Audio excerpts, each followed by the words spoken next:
Okay, here this is our second example, but actually it's a repeat of the one that I just did it earlier. Okay, as you can see, it's the same question. Okay, same logic symbolic sentence. Okay, the reason why I'm redoing this is that I'm going to redo the same problem, quite different than what we did earlier. As you can see, this is what we just finished. Okay, and we're gonna do this so-called much well, I wouldn't say much, but it's a shortcut way. All right. Okay, so let's see how we can do this in a different way. Okay, what's important here is that you do need to kind of spread out each symbols. Okay, like I didn't quite do that here. All right, since I'm just going to get 4 truth values, okay, for under one each column. All right, so here it's important for you to kind of spread out, and you'll shortly see why. Okay. What we're going to do is we're going to look at the P, and directly underneath we'll go ahead and write the usual 4 cases. Okay, and then we're going to look at the not Q. Okay, remember Q is going to be the TF, the same TF that I had here. Okay, you can cut out one step and go directly.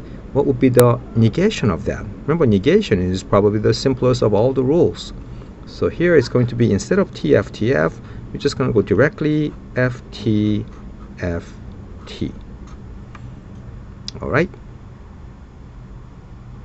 Okay, so actually it's just with the same 2 columns written above, just in different position, as you can see. All right, so what do we do here? Now we're going to form disjunction of these 2 columns. So remember, the disjunction is always T except when you have 2F.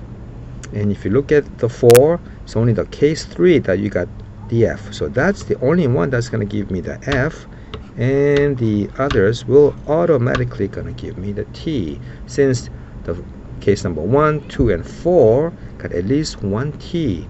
Remember, if you got at least 1 T, then you have T.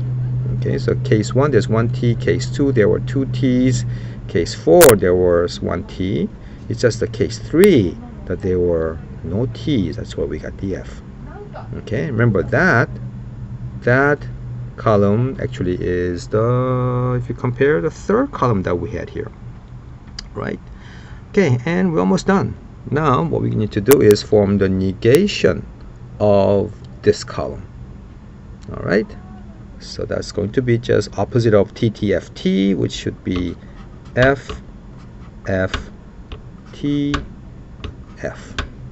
Okay, now here when you're doing this second method, it's not too clear as to which of the 4 columns is your answer. Like the one that I did earlier here, it's pretty obvious that this is your answer column. Okay, so you don't really have to explicitly mark this, but here you do. I want to clearly mark that this is your answer column. All right. Okay, so here example, actually I call this 1A, example 1B. All right, we did the same problem, arrive at the same result. Okay, in a, well, I wouldn't say completely different way, but it is obviously a different way. Okay, this is a little shorter, but I would say this is a little bit more dangerous. This is safer. Okay, I recommend that you try this slightly longer method until you become a little comfortable. Then you can try this shortcut method. All right, that's it for this